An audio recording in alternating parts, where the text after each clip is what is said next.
Magandang araw sa mga manonood. Aming tatalakayin ng mga nangyari patungkol sa Rebolusyon ng Pilipinas upang magbigay kaalaman sa kung ano nga ba ang nangyari sa panahong iyon. Paano nga ba nagkaroon ng revolusyon sa Pilipinas? Ano ang mga hakbang na isinagawa laban sa Espanya? Mga taong sangkot at lugar na pinangyarihan ng kasaysayan. Paano nga ba nakalaya ang Pilipinas sa kamay ng Espanya? Amin itong tatalakayin. Kalabing-siyam ng Agosto, taong 1876, napag-alaman ng otoridad ang lihim na samahan, ang Katipunan, dahil sa pagsusumbong ni Teodoro Patiño na agad naman pinagbigay alam sa mga Kastila na nagresulta sa pagtatalo nila ni Apolonio de la Cruz. Dahil sa pagkalat ng kaalaman patungkol sa Katipunan, ang mga Espanyol ay nagsagawa ng pag-aresto sa Manila at ang mga karatig lugar na nagdulot sa pagkatuklas ng mga dokumento na kung saan nakasaad ang layunin ng grupo, ang pabagsakin ang pamahalaan ng Espanya. Ang sigaw ng Pugad-Lawin. 4 na araw makalipas, ika-23 ng Agosto taong 1876,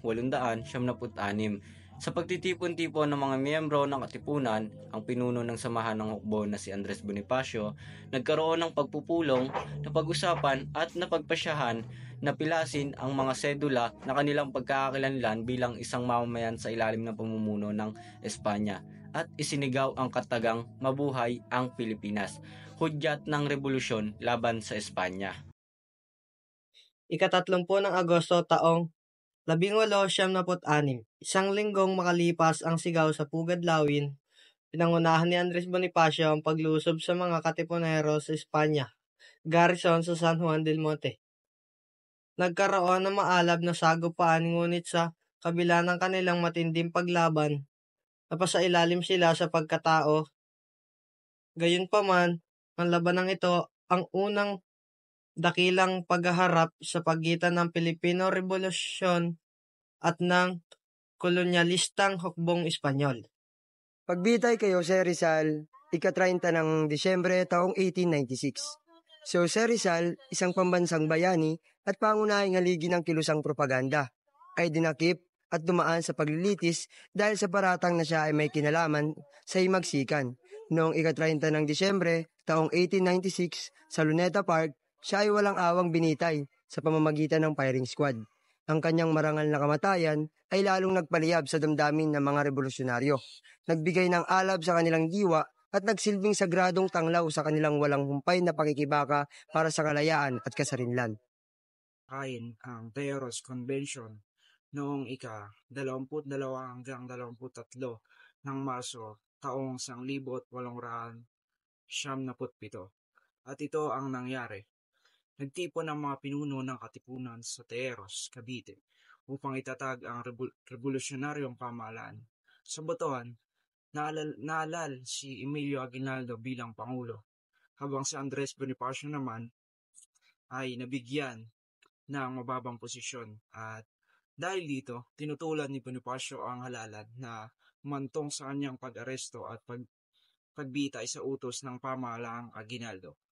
Natapos ang kanyang pamumuno sa revolusyon at si Aguinaldo ang tuluyang namuno. At sa kanyang pamumuno, lumalim ang hidwaan sa anay ng mga revolusyonaryo at naging dahilan ito upang humina ang kanilang pwersa laban sa mga Espanyol. Pagbitay kay Andres Bonifacio, ika-10 ng Mayo taong 1877. Dahil sa hidwaan ni Andres Bonifacio at Emilio Aguinaldo, inaresto si Bonifacio at ang kanyang kapatid na si Procopio matapos ang sagupaan sa Indang, Cavite. Kinasuhan sila ng pagtataksil at sedisyon at hinatulang mamatay sa utos ni Aguinaldo. Sila ay pinatay noong Mayo 10 taong 1877 sa bundok ng Maragondon, Cavite.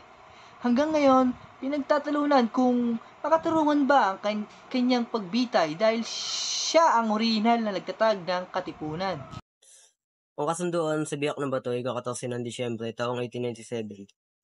Habang patuloy ang revolusyon, napilitang umatras si Emilio Aguinaldo at ang kanyang hukbo sa kabundukan ng Bulacan. Dahil dito, nakipagnegosasyon siya Spanish Governor General Fernando Primo de Vera na humantong sa kasunduan sa Biak ng Bato noong Disyembre 14, 1897. Bakit nagkaroon ng negosasyon?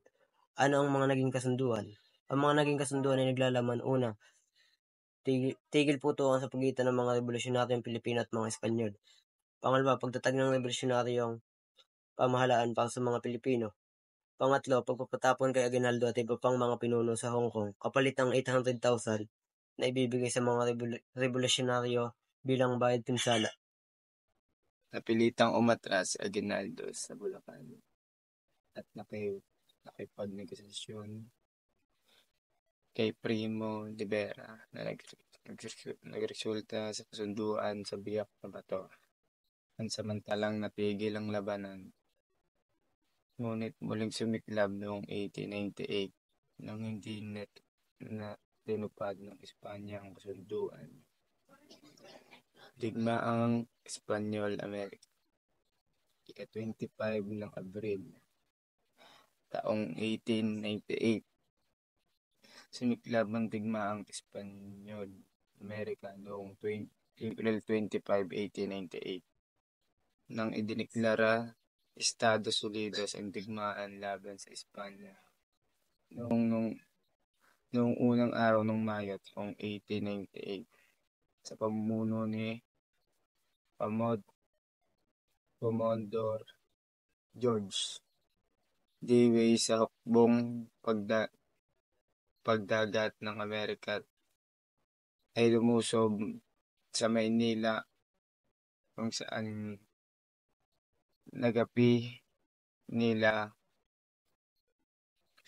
Pagpapahayag ng kasarinlan ng Pilipinas, ika-12 ng Hunyo, taong 1898. Sa pagkatalo ng hukbo ng Espanya, umihina ang puwersa ng mga Espanyol na nagresulta sa pagbalik ni Aguinaldo sa Pilipinas at idineklara ang kalayaan ng bansa noong ika-12 ng Hunyo, taong 1898, sa Kawit, Cavite. Ito ang nagsilang sa unang Republika ng Pilipinas kung saan si Aguinaldo ang naging unang pangulo. Ang Deklarasyon ng Kalayaan ng Pilipinas o Declaration of Philippine Independence ang mahalagang pangyayari sa Pilipinas noong ika-12 ng Hunyo taong 1896. Ang Deklarasyon ng Kalayaan ng Pilipinas ay isang mahalagang pangyayari sa kasaysayan ng Pilipinas at ito ay pinagdiriwang taon-taon bilang araw ng kalayaan. Noong Hunyo 12, taong 1878, ang pinuno ng mga revolusyonaryong Pilipino na si Emilio Aguinaldo ay nagpatipon sa Kawit, Cavite upang iproklama ang kalayaan ng Pilipinas mula sa Espanya. Ang Deklarasyon ng Kalayaan ay binasa ni Ambrosio Rianzares Bautista at sinaksihan ng mga pinuno ng revolusyon. Ang dokumento ay nagpahayag ng kalayaan ng Pilipinas at ang pagtatatag ng unang Republika ng Pilipinas.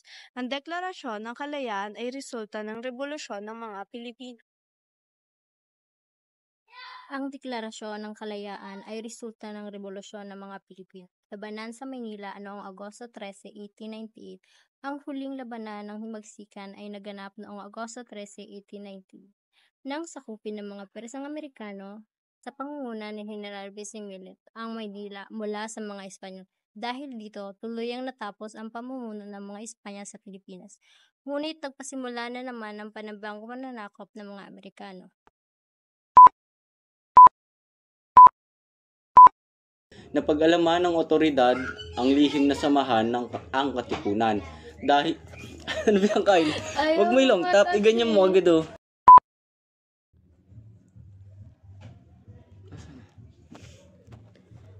Tago ko ulit sa camera.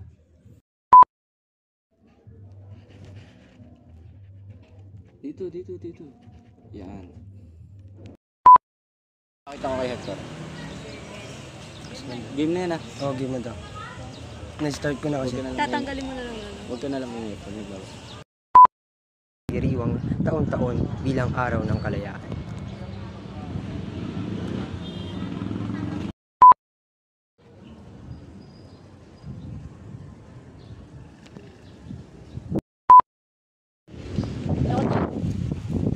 Dito ako. Narinig yung dahon niya. Huwag kayo maingay. Okay lang yan. Siya naman may sabi dito eh.